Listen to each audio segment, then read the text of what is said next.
and the consequences of our wrong actions. وأشهد أن لا إله إلا الله وحده لا شريك له له الملك وله الحمد وهو على كل شيء قدير وأشهد أن سيدنا وعظيمنا وحبيبنا وقائدنا وقرة أعيننا محمدا عبده ورسوله وصفيه وحبيبه وخليله. I testify that there is no God except Allah, alone, without partner. His is the dominion, and praise belongs to Him, and He possesses full ability over everything. I testify that our Sayyid, our beloved, our leader, the coolness of our eyes, Muhammad, Allah bless him and grant him peace, is His slave and messenger, His chosen, His beloved and intimate friend. اللهم صل وسلم على سيدنا محمد عبدك رسولك النبي الأمي وعلى آل سيدنا محمد وأزواجه وذريته كما صليت على إبراهيم وعلى آل إبراهيم في العالمين إنك حميد مجيد. We ask Allah to bestow on him the most salient and communicative benedictions, and upon his family and companions and all of the righteous successors. أما بعد إني أوصيكم ونفسي بتقوى الله. To proceed, I remind myself and you all of the taqwa of Allah, that is reverential consciousness of God. قال الله تعالى يا أيها الذين آمنوا اتقوا الله حق تقاته ولا تموتن إلا وأنتم مسلمون. Allah Most High says, believers, have taqwa of Allah with the taqwa that is due to Him, and do not die except as Muslims. وقال تعالى يا أيها الذين آمنوا اتقوا الله وقولوا قولا سديدا يصلح لكم أعمالكم ويغفر لكم ذنوبكم ومن يطع الله ورسوله فقد فاز فوزا عظيما. He says, believers, have taqwa, consciousness of Allah, and speak words which hit the mark. He will put your actions right for you and forgive your sins. All who obey Allah and His Messenger have won a mighty victory. One of the central teachings and aspects of this religion is what's known as adab. And this word adab, it's a comprehensive word. It can't really be translated in English with a single word translation. But generally speaking, the word adab in English is translated as good manners, etiquettes, courtesy, decorum, and so on and so forth. But I'll be using this word adab, and what I mean by that is a comprehensive meaning that relates to good character, good manners, etiquettes, and courtesy. What adab is to display or to exhibit the proper discrimination of correct order, behavior, and taste. Adab is to put everything in its proper place and its proper time. Adab is to put things in its proper place and its proper time. And the word adab itself is an interesting word. And as you know, that in our religion, in Islam, adab is central to the religion. Is that adab is ubiquitous in so many aspects of this religion and of our life. There's the adab, there's the etiquettes with our parents. There's the etiquettes or proper manners with scholars. There's the etiquettes and proper manners with our brothers and sisters, with our elders and youngsters. There's the proper etiquettes of the masjid, of the mosque, of sacred places. There's the proper etiquette of talking and speaking. There's the proper etiquette of disagreeing with somebody. There's the proper etiquette of even slaughtering animals. There's the proper etiquette of even using the washroom in Islam. So this concept of adab is central to the teachings of this religion itself. And there's a beautiful quote, an amazing quote from Imam Ibn Qayyim al-Jawzi. He said, indeed the religion itself is manners. Indeed this religion itself is manners. Anyone surpassing you in manners is surpassing you in religion. So the degree that we have these adab, these manners, these etiquettes, is to the degree that we're improving and developing our relationship with Allah Most High. And the Prophet ﷺ, in multiple hadith, he spoke about the importance of good character and the importance of proper etiquette and manners. He said in a hadith related by Imam Malik in the Muwatta, he says, I was only sent to perfect noble character. In another hadith, the Prophet ﷺ says, the best of you, the best of us, the best of the Muslims, the best of you are those best in character. In another hadith, the Prophet said that nothing is heavier on the scales than good character. And there's multiple hadith on this subject. When Imam Malik was young, the great Imam Malik was young when he was a young boy, his mother used to tie a turban around his head, and she used to say, "Go sit with the scholars. Go sit with the scholars and learn adab from them. Don't even bring your notebook or your pen, just sit there and learn their manners from them." Imam Malik himself, one of his students, the famous Egyptian Ibn Muhammad ibn Qasim, one of his greatest students, he said about Imam Malik, he said, "I spent 20 years in the presence of Imam Malik. 18 of those years I learned adab, and 2 of those years I learned knowledge." And he says that I wish that I actually spent 20 years learning adab. I wish that those 2 years that I spent learning knowledge, I learned adab instead. And another, one of the great scholars of hadith, Ibn Mubarak, he said that we are more in need of acquiring adab than we are in learning higher knowledge and higher details of knowledge. One of the things that the righteous scholars say is that for your children, whether they become righteous or scholars, that's in the hands of Allah, that's from Allah. But teaching them adab is from you, is that they learn adab from their parents. And another thing that they mention in a place where I studied in Yemen, they said that those who were elect to study is that they would have the kitab, they would study the kitab, they would study the book, not the Quran, but they would be in the path of scholarship. And those who didn't reach the path of scholarship, they would have the mihrab. In other words, they would have the path of worship. And those who didn't have the path of worship, they would still have the adab. They would still have the adab. So, with the remaining time, I want to look at some of the most important aspects of adab, which are our social adab and our adab with one another. And it's interesting that the English word companion, it actually literally means the person that you break bread with. Right? Com in Latin is together and with, and pani is bread. So it's the person that you share bread with.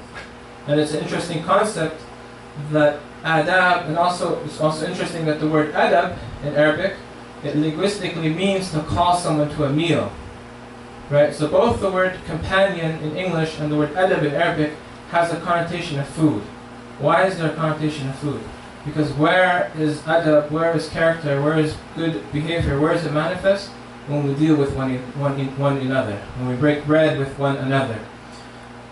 True character is shown when there's discomfort, when we're in a situation, when everything's easy, it's easy to manifest good character. But when things are tight, or when things are uncomfortable, that's when you see a person's true character. There's a quote by Sayyidina Umar that he said that don't trust a person fully until you've traveled with him or you've done business with him. Because once you've traveled with him or you've conducted business with him, then you truly know how that person is. But before that, you don't know his character. And there's another quote that's similar to this, and it's by Helen Keller, where she says, "Character cannot be developed in ease and quiet." She says, "Only through experience and trial and suffering can the soul be strengthened, ambition inspired, and success achieved." Right? So Imam Ghazali in his Bidayah Hidayah, he talks about 4 categories, so 4 social categories of adab that we have to have and we have to make an effort to achieve. And the first is interesting. He says the first we have to have adab with Allah, adab with God, and that this is a perspective changer, because most of the times when we think about having good manners, when we think about having adab and character, we think about with our friends, with our companions. But what Imam Ghazali is teaching us is that before our friends and companions comes Allah, comes God. Why? Because Imam Ghazali says, know that your companion, the one who never leaves you, whether at home or traveling, asleep or awake, indeed in your life and at your death, is none other than your Lord, your protector, your master, and your creator. So this is something that we have to think about, is how is your character? Before you think about others, how is your character with Allah? And Imam Ghazali goes on to, it's numerous, he mentions a lot of points, but we don't have too much time to go into those points. So I'll just go into some of the most important adab characteristics or etiquettes that we have to have with God. So he says, amongst the adab, the manners that we have to do, that we have to have with Allah, is hastening towards His command and avoiding what He has prohibited. Is that we have to be aware of Him. Right? If someone knows that they're in the presence of Allah, they won't disobey Allah. There's a hadith that mentions that Allah is with the one who remembers Him, ana jalisu, literally the one who's sitting with that person. There's a story that they mention. One teacher, he had multiple students, and one of his students was specifically beloved to that teacher. He really liked that student. And the other students, naturally, or unfortunately naturally, they were a little jealous. So one day, this teacher, he made a test for his other students, and he said, I want you guys to do something. Take this bird, chicken, or whatever it was, and slaughter in a place where no one can see you. So the students went out and fulfilled that task. And when they came back, that student that he preferred and that he loved, his bird was still alive. He didn't slaughter it. And the other student said, look, he didn't listen to you. And the teacher asked him, why didn't you slaughter? Why didn't you listen to what I said? And he said that you told me to slaughter in a place where no one could see me, and I couldn't find a place where Allah could see me. So he was conscious of Allah. He was conscious of, aware of Allah. And this is the adab of Allah, etiquettes of being with Allah, is that you hasten to fulfill His commandment and you avoid what He prohibited. Another adab that Imam Ghazali mentions is having full trust in Allah. And he says, being humble and modest before Allah. Being humble before Allah. One of the scholars of Hadramaut, the place where I studied, he was a great scholar. He was the Imam of his time. He was in Jumu'ah day one time, and Jumu'ah he took a full bath, he put his best clothes on, and he was walking towards the Jumu'ah. And as he was walking towards Jumu'ah, someone on the second floor, in those days they shot out their ashes. Right? They weren't supposed to throw your garbage out the window, but they shot their ashes out the window. And it just so happened that as he was walking, those ashes fell on him, and it ruined his clothes, and there was coals that burned him. And his students were really offended. Right? Why wouldn't someone do that? But this Imam had humility, and what did he say? He said, Alhamdulillah, I deserve much worse than this. Is that if Allah were to take me to task for my deeds, that I'd be punished with much worse than this, and he saw it as that was his humility. He saw it as something from Allah. And then Imam Ghazali mentions with the adab, the etiquettes with Allah, is very important, not objecting to the decree of Allah. When something happens to us, we don't say, why did this happen to me? Why me? Why did Allah do this to me? Is that from the adab is not objecting to the decree of Allah. And Muslims, you hear people who say, not Muslims, you hear people who say, I'm mad at God. Na'udhu billah. Right? People say this. I'm mad at God. From an Islamic perspective, is that that's totally unacceptable. Is that we always have to know that ultimately this affair is in the hands of God, and that we trust in Allah's and God's providence over the limitations of our mind, no matter what happens. And ultimate justice, it lies in the next world and not in this world. From the etiquettes of Allah, being with Allah, is not putting one's wishes with the creation, having one's hopes and one's fears solely with Allah. And he goes on, these are numerous, these are just some of the most important etiquettes that we have to have in our relationship with God.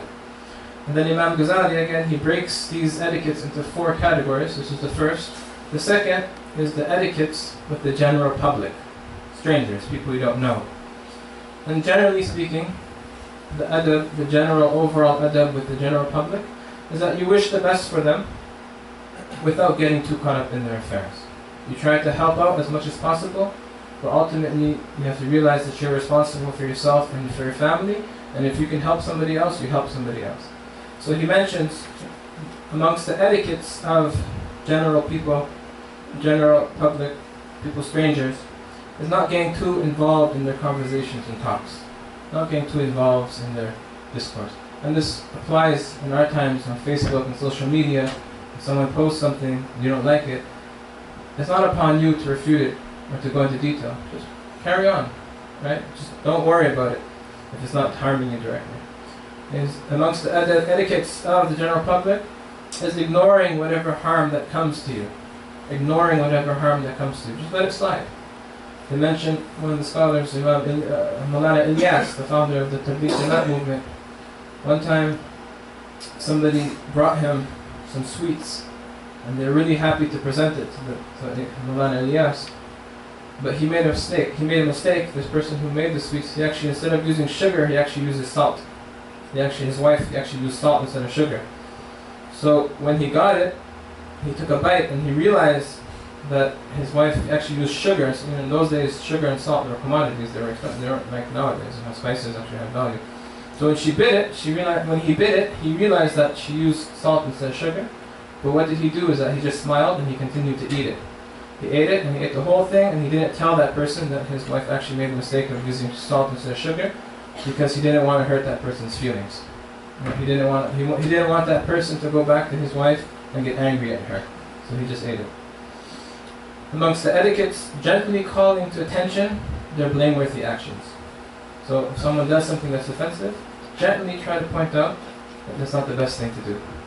My teacher's teacher, he was once in a car with somebody, and that person came and he took a cigarette and he lit that cigarette in front of the scholar, which is pretty offensive. But this scholar, what he did was he didn't say anything right away. He just waited, and then about 5 minutes later, he took out $1. He took out money, maybe a $20 bill, and he pretended like it was a cigarette. And he said, "Do you have a light?" To show them that you're just wasting money. To show them that it's not acceptable. There's a very subtle way of telling him that that's not acceptable, and the person got the point. Amongst the etiquettes of the general public is sincerely advising them when there's hope that they will accept it. So there's other etiquettes. The third category that Imam al-Ghazali mentions is the etiquettes and the adab of acquaintances. And Imam Ghazali, when he talks about acquaintances, people who we're familiar with, they're not strangers, but at the same time they're not true friends. And Imam Ghazali, he takes a very interesting approach, and he says this. He says, be cautious of them, because you will not encounter harm except from people you're acquainted with. You will not acquire harm except for people you're acquainted with, you're familiar with. Why? It sounds strange, it sounds a bit negative, but why? He says, a true friend will help you. If it's a true friend, if you're doing something, he will help you. And someone you don't know won't trouble you. So it's an interesting approach that Imam Ghazali is saying that generally speaking, harm comes from people that we're acquainted with. And that the general adab revolves around being cautious. And says this harm actually comes from those familiar who express friendship to you. And you'll see in schools, or with young children, or with young teenagers, is that when someone's in a bad relationship, they have a bad company, and they get them in trouble, is that those are not their friends. Right? If something happens to that young man or young woman, those people who he thought were his friends, they'd be the first ones to leave him. Right? They're not true friends. So Imam Ghazali, he goes on to mention some of these etiquettes, and he says the first one is not looking down on them. So even though he's saying be cautious of harm that might come via acquaintances, at the same time, don't think you're better than them. And then he says not compromising your religion for them. Not compromising your religion for them. And there's a difference between being tactical and compromising. And say the difference between being tactical is that you give up something of your worldly affairs for the sake of your religion. That's being tactical. But compromising is giving up something of your religion for the sake of dunya, for the sake of your worldly affairs. And it says, be wary when they praise you to your face. Right? So if they say something nice to you, don't let it go to your head. And he says, do not expect them to treat you in private like they do in public. And he says, make excuses for them. He said, the true believer, he makes excuses for his brother, even if it takes 70 excuses. Whereas a hypocrite finds faults. The difference between a true believer and a hypocrite is that a true believer makes excuses, while a hypocrite finds faults with others. And then he says, and this is amazing, he says, do not get angry with them. And then this is what he says, don't get angry with them, because if you are fair and honest, you will find that you act the same way, even with your friends and relatives, indeed even with your teachers and parents. For you mention about them in their absence what you not say to their faces. Right? And then the fourth category of adab is true friends. And it's interesting, the Arabic word for friend is a sadiq. And the verb sadaqah means to tell the truth. So the concept of someone who's real to you and who tells the truth to you is tied into the concept of friendship. And that's why they say a true friend is someone who speaks good about you behind your back, but he speaks truth toward in front of into your face. And the Arabs they say as-sadiqu man sadaqaka la man saddaqaka. Is that a true friend is the one who corrects you, not the one who confirms you. Right? And a true friend, so Imam Ghazali, when he talks about true friend, he's making an important distinction between acquaintances and true friends. And they say to have true friends is quite rare. And they say that if you can count your true friends on your fingers, then consider yourself to be lucky and blessed. If you have true friends that you can actually count on your fingers. So he says, one of the etiquettes of true friends is that you give preference to them in your wealth. And if you're not able to do that, then you give freely from your extra wealth if they're in need. Right? You got their backs. And he says you provide swift assistance in person and without having them request it. There was once Imam al-Hasan al-Basri, one time one of his friends came to his door and he had a need, and he fulfilled that need, but when he closed the door, this Imam, the scholar, he started to cry. And his wife, she said that, why you said if you needed the money, you didn't have to give it to him. Right? She thought that's why he was crying. And then Imam Hasan al-Basri, he said, I'm not crying because I had to give out that money. I'm crying because he had to come to me and I wasn't able to fulfill his need by myself. Is that I'm crying because I didn't fulfill his right. He had to come to me without me going to him. And that's the way that he saw it. Is that fulfilling people's rights before they request it, before they ask it from you. And then he says to pray for them, a true friend, to pray for them in his life and after his death, and to remain loyal to his family and relatives after death. These are signs of true friends. To be in your innermost heart as you appear outwardly, to express joy on all happy occasions in his life and sadness at misfortunes. And then he says, in short, you should treat true friends exactly as you would be treated. For true brotherhood or sisterhood of a person who does not love for his brother what he loves for himself is mere hypocrisy and will have evil consequences for both of them in this world and the next. أقول قولي هذا أستغفر الله لي ولكم. والله عز وجل يقول وبقول يهدي المهتدين جل في علا وإذا قرئ القرآن فاستمعوا له وأنصتوا لعلكم ترحمون. وقال عز من قائل كريم فإذا قرأت القرآن فاستعذ بالله من الشيطان الرجيم. أعوذ بالله من الشيطان الرجيم. بسم الله الرحمن الرحيم. والعصر إن الإنسان لفي خسر إلا الذين آمنوا وعملوا الصالحات وتواصوا بالحق وتواصوا بالصبر.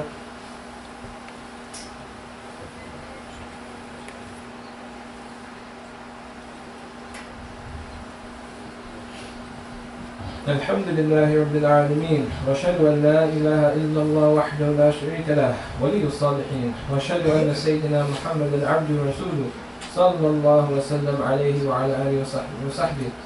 أما بعد إني أوصيكم ونفسي بتقوى الله. So we've been speaking about the importance of character, and from the most important aspects of character and good manners is the manners and characters that we show with each other, with our brothers and sisters. And we mentioned that Imam Ghazali, he breaks this into 4 categories, starting with Allah. Your true companion is Allah, He's always with you. And then with strangers, with general public. And then with acquaintances, and then with true friends. And this is just a drop from the ocean of our teachings. Is that, as we mentioned, the adab and good manners and good characters is central to this religion.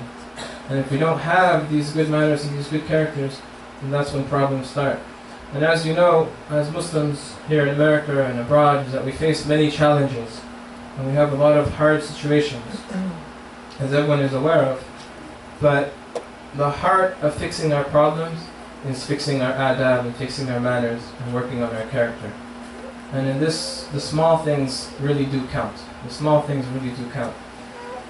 And when we lose our adab, our manners and our character, then we lose our sense of balance. We don't put things in their proper place. We lose our sense of balance. And when we lose our sense of balance, that's when the doors of confusion and chaos and error open. And when the doors of chaos and confusion and error open, that's when unqualified leaders lead us, and then it becomes a vicious cycle. So we might think that these adab or these manners are small or they don't mean a lot.